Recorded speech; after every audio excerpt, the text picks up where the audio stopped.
Hi everyone, कैसे हो आप सब लोग। So I am Gunika and welcome to score up. So first of all I would like to apologize कि मैंने जो है बहुत देर से कोई लॉन्ग वीडियो अपलोड नहीं करी, बिकॉज मैंने सोचा हुआ था कि मैं जो हूँ रिजल्ट के बाद ही एक बारी एक लॉन्ग वीडियो डालूंगी अबाउट एवरीथिंग जो भी मैंने किया है इन क्लास 10, जिससे मेरे इतने मार्क्स आए हैं। पर पता नहीं मैंने क्यों नहीं डाली, राइट। बट अब finally I am uploading this, right. And I promise you कि मैं जो आगे से भी थोड़े से long videos along with reels and shorts जो अपलोड करूंगी, so forgive me this time, right. And secondly I would like to thank everybody जिन्होंने मेरे को जो है कंग्रेचुलेट किया because of my 10th CBSE result. तो जिनको नहीं पता, I have scored 97.6 in CBSE board exams this year and I am literally grateful to you all, to my parents, to my teachers, जिनकी वजह से मेरे इतने मार्क्स आए हैं, right. In this video I will share everything you need to score 90+ in your board exam, literally everything, all my strategies, all my books that I have used in class 10 कि मैंने जो है कैसे पढ़ाई करी, सब कुछ in this video, so do watch till the end। तो मैंने जो है इस वीडियो को थोड़ा सा सेगमेंट्स में डिवाइड कर दिया है, तो जो सा भी आपने देखना है आप जो उसको इजीली देख सकते हो। तो सबसे पहले है the books that I have used in class 10। देखो, सबसे पहले हम बात करेंगे सब्जेक्ट वाइज। सबसे पहले हमारे पास है साइंस। अब साइंस में ना I have used Educart question bank along with NCERT, but I will say कि जो क्वेश्चन बैंक जो मैंने बाय किया था ना, वो उसको ना मैं बस एग्जाम्स के टाइम पे ही देखती होती थी सारा साल। मैंने उसमें से कुछ प्रैक्टिस वगैरह ढंग से नहीं किया, बस एग्जाम्स के टाइम में मैं उसमें से देखती होती थी कि मेरे को आता है या फिर नहीं आता, right. And NCERT is the top priority. आपको जब करना चाहे आप कुछ ना भी करो, NCERT तो करो बिकॉज जो आपको मार्क्स मिलने हैं ना वो NCERT के ही मिलने हैं, इसलिए प्लीज NCERT करो। अभी से NCERT को अच्छे से रीड करने की, उसमें से ही नोट्स बनाने की हैबिट डालो, राइट। सो सेकंड है SST। तो SST में NCERT तो करी है, लेकिन साथ में एक बुक थी, उसका नाम है Arihant all in one, right. और NCERT तो करी है बिकॉज NCERT से ही सब कुछ है, right. And then next is maths. Now maths में मैंने कोई आर डी शर्मा नहीं की, कोई RS अग्रवाल नहीं की। मैंने सोचा हुआ था कि मैं आर डी शर्मा करूंगी, पर टू बी ऑनेस्ट मैंने नहीं करी आर डी शर्मा, मैंने सिर्फ NCERT करी। और गूगल में से जो भी क्वेश्चंस वगैरह आते होते थे PYQs टाइप के, वो किए। और इंग्लिश में एक बुक थी, वो भी मैं स्कूल वालों ने प्रोवाइड करी थी। आई गेस उसका नाम मुझे नहीं पता, मैं इधर फोटो लगा दूंगी। तो वो उसका भी मैंने यूज किया था for questions only, right. And grammar की भी थी, राइट। और उसके बाद हिंदी की कोई बुक नहीं है, पंजाबी की भी कोई बुक नहीं है। तो समरी यही है कि NCERT ही है बस। प्लीज बुक्स के पीछे मत दौड़ो। अब सेकंड चीज, the YouTube channels that I have followed in class 10। Now उसकी भी मैंने पूरी एक वीडियो बनाई हुई है कि मैंने जो कौन से यूट्यूब चैनल जो है यूज करे थे। तो अगर मैं समराइज करूँ तो SST वी हैव द ग्रासर, best teacher now, and then in biology we have Samriddhi ma'am, बहुत अच्छी बायो पढ़ाती हैं। चाहे उनकी वीडियोस थोड़ी सी लंबी होती है, लेकिन समझ आती है, ये बात है उनकी वीडियोस में। एंड देन प्रशांत सर तो है ही है, प्रशांत सर तो मैं कहती हूँ साइंस में फिक्स ही है। And then next is chemistry में भी एक और टीचर है, सानिया मैम फ्रॉम PW, बहुत अच्छी केमिस्ट्री पढ़ाएंगी बिकॉज 10th की जो केमिस्ट्री है ना थोड़ी सी डिफरेंट है 9th की केमिस्ट्री के कंपेरेटिव टू 10th की केमिस्ट्री थोड़ी सी अलग, बहुत सारी रिएक्शंस याद करनी होती है, इसलिए सानिया मैम की वीडियो देखो, आपको जो केमिस्ट्री पूरी समझ आ जाएगी। एंड फिजिक्स में वी हैव रक्षक सर। नो, फिजिक्स में हमारे पास है रक्षक सर।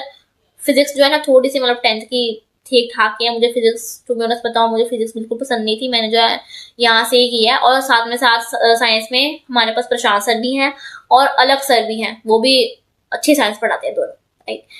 तो नेक्स्ट भी हमारे पास है मैथ्स में शोभित सर और Hrithik sir, best teachers for maths, you can blindly follow any of them, right. तो इंग्लिश में हमारे पास है डियर सर और मंगनोलिया ma'am from next toppers.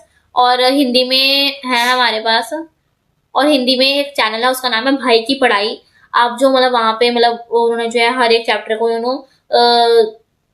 Maximum 20 minutes में समराइज किया हुआ, तो आप जो वहां से देख सकते हो उसकी वीडियोस को। One more thing I want to add is कि एक वेबसाइट है, उसका नाम है selfstudy.com। वो जो वेबसाइट है वो लिटरली बहुत अच्छी वेबसाइट है। वहाँ पर जो है आपको हर एक चैप्टर के जो है नोट्स मिल जाएंगे, वहाँ पर जो आपको हर एक चैप्टर के PYQs मिल जाएंगे, हर एक चैप्टर के आपको वहाँ पे एडिशनल क्वेश्चन, एवरीथिंग हर एक काइंड के क्वेश्चन मिल जाएंगे इन फ्री। तो मतलब मैंने जो है जैसे PYQs वगैरह जो थे, सैम्पल पेपर्स जो थे, राइट, मैंने जो है वहां से किए। तो वो वेबसाइट जो है बहुत अच्छी है, और वहाँ की और वहाँ की वेबसाइट में ये बात है कि वहाँ पे जो आपको हर एक आंसर जो है वो CBSE की मार्किंग स्कीम के अकॉर्डिंग मिलेगा। तो इससे आपको हेल्प होगी कि मतलब कैसे जो है पेपर्स चेक होते हैं, वो भी आपको पता लगेगा। अब मैंने जो है मतलब सब कुछ बता दिया about my resources, about books, YouTube channel, सब कुछ मैंने बता दिया, right. Now here I some suggestion, some tips to my juniors, जो मतलब मैं लिटरली देना चाहती हूँ आप सबको, एंड आई वॉन्ट कि आप जो मतलब प्लीज इसको फॉलो करो। सबसे पहले सबसे important, please revise daily, because जब तक आप रिविजन नहीं करोगे ना, जो चीज आपने लर्न करी होती है ना, आपको नहीं याद रहेगा, आपके दिमाग में वो चीज नहीं बैठेगी, राइट। और फिर एग्जाम्स के टाइम में आपका जो माइंड होगा वो हो जाएगा ब्लैंक। इसलिए प्लीज पढ़ाई करने से पहले या फिर पढ़ाई करने से बाद, मतलब मैं बोलूंगी कि पढ़ाई करने से पहले मतलब रिविजन करो, बिकॉज पढ़ाई करने के बाद थक जाते हैं तो मन नहीं करता। इसलिए पढ़ाई करने से पहले जस्ट गिव 10-20 मिनट्स और मैक्सिमम हाफ एन आवर, ताकि आप जो मतलब चीजों को रिवाइज कर सको। जो भी आपने कल पढ़ा होता है उसको जो एक बार दोबारा से माइंड में रिकॉल करो, राइट। हर एक चीज की रिटर्न प्रैक्टिस करो। आप कहीं सोचते होंगे यार रिटर्न प्रैक्टिस करने से यार बहुत टाइम वेस्ट होता है, पर रिटर्न प्रैक्टिस करने का एक बेनिफिट ये होता है, बिकॉज देखो एग्जाम में हमने जो है बोलना नहीं होता, हमने एग्जाम में लिखना होता है, मुझे रिटर्न मैटर के मार्क्स मिलते हैं।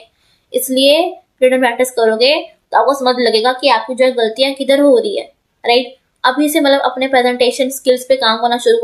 अगर आपने आंसर सही भी लिखा है और आपकी प्रेजेंटेशन ही अच्छी नहीं है, आपने कौन सा पॉइंट कहाँ पे लिखा हुआ है, गंदी राइटिंग में लिखा हुआ है, पैराग्राफ में लिखा हुआ है, तो आपको मार्क्स नहीं मिलेंगे। इसलिए जो भी आप लर्न करते हो ना, उसमें थोड़ा सा रफ में लिख के देखा करो कि हो भी रहा है या फिर नहीं हो रहा। And one more advice I will give you कि हमेशा जो आंसर है ना वो पॉइंट्स में लिखो, पैराग्राफ में मत लिखो, right. Third thing I want to say कि don't buy many reference book. बहुत सारे सोचते हैं कि जितनी हमारे पास बुक होगी, जितनी हम बुक करेंगे उतने हमारे अच्छे मार्क्स आएंगे। ये सिर्फ एक हमारे मन का भ्रम है। हम आप लेने को जितनी सारी बुक, आप लेने को जितनी मर्जी बुक ले लो, इन आई एम श्योर कि लास्ट में कोई बुक नहीं होगी आपसे। इसलिए अगर आपने कोई बुक लेनी है तो अभी लो और उसको शुरू से लेके एंड तक करो। अगर आपने कोई बुक नहीं भी लेनी तो भी अच्छी बात है। इट्स नॉट कंपल्सरी कि बुक लेना, it is not compulsory to buy book. ऐसा नहीं होगा कि अगर आप बुक नहीं लोगे तो आपका काम नहीं सरेगा, आपके मार्क्स नहीं आएंगे, नहीं। फोर्थ, एनालाइज योर मिस्टेक्स, कि जब भी आप मतलब एग्जाम होता है ना, तो एग्जाम के बाद जब आपको आंसर शीट मिलती है चेक होके, राइट, तो बस ये ना देखो यार कि मेरे कितने मार्क्स आए हैं। एक टॉपर वही होता है ना जो अपनी गलतियां को एनालाइज करता है, राइट। मतलब ऐसा करा, मतलब आप जो है ना एक बैग में छोटी सी नोटबुक रखा करो और उसमें जो है अपने हर गलती जो भी आपने किए होते हैं टेस्ट वगैरह में, एग्जाम्स में, सारे नोट किया करो, ताकि वो मिस्टेक्स को आप दोबारा से रिपीट ना कर सको। बिकॉज अगर आप वही मिस्टेक्स बार बार रिपीट करोगे ना, तो उसमें आपका ही फॉल्ट है, आपकी गलती है।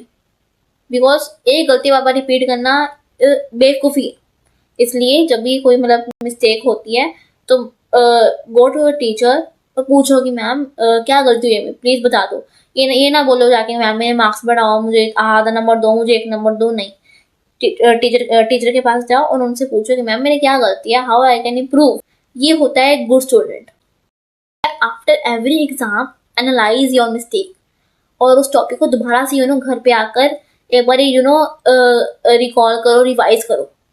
Last but not the least, चीजों को ना मतलब सिंपल रखो। अपने आप को टफ मत करो कि यार आज मैंने जो है 3 चैप्टर कंप्लीट करने, जब तक मैं 3 चैप्टर कंप्लीट नहीं करूंगा मैं जो खाना नहीं खाऊंगा। मतलब ऐसे अपने आप को टफ टाइम ना दो।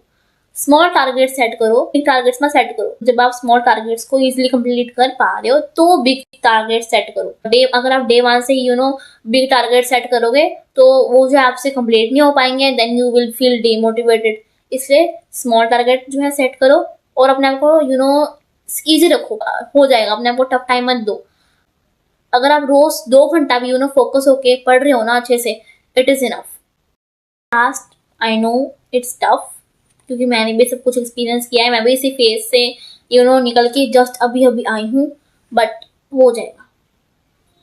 एक और चीज याद रखना कि जो भी आप कर रहे हो ना, सिर्फ आपके लिए है, किसी और के लिए नहीं है। मतलब एक ऐसा टाइम है। अब देखो हमारे पेरेंट्स ने जो हमारे लिए बहुत कुछ किया, अब हमारा टाइम है, हमारी बारी है कि हम जो उनको प्राउड फील करवा सकें।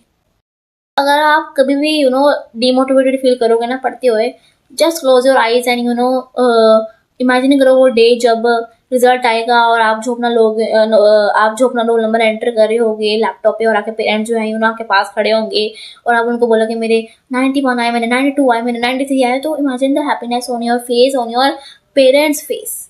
इसलिए for your parents sake, for your own sake, for your teachers, अभी से प्लीज वर्क हार्ड, बिकॉज ये ना बाद में जो आपको रिग्रेट हो और देर हो जाए। So and if you need any kind of help, feel free to comment, feel free to message me on Instagram, feel free to ask any doubts. I am there to help you all. अगर आपको कोई notes चाहिए मैं जो आपको notes दूंगी, अगर आपको इंपॉर्टेंट टॉपिक्स चाहिए मैं जो वो भी सब कुछ प्रोवाइड कर दूंगी, बस आप पूछने वाले बनो। अगर आपको जो है थोड़ी सी भी मतलब हेल्प हुई होगी ना इस वीडियो से, then do subscribe and do follow my page. Thanks for watching, stay healthy and stay happy, bye bye.